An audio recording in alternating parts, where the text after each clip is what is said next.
Bismillahirrahmanirrahim. Assalamualaikum. My name is Hassan and today we are going to add a parallax background in container in Elementor WordPress using plugin. Before starting work, it's my request, please subscribe my channel. Thank you. Now back to our work. So we are in WordPress dashboard. On left side you see plugin, so click on add new plugin.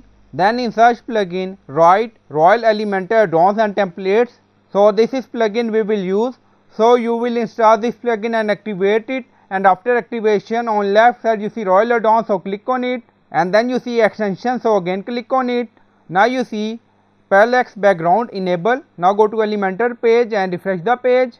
Now scroll down, go to section according to requirement, and then you see edit container, so click on it.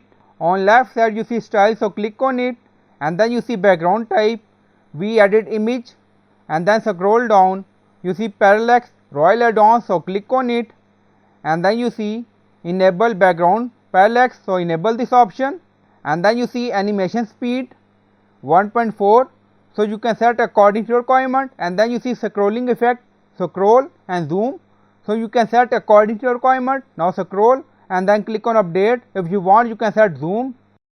Now update done, go to Elementor page and refresh the page. Now scroll down, you see parallax background for this container or section. Now scroll up, again you see. So I hope you like this video. Please like, comment, share, subscribe. Thank you for watching.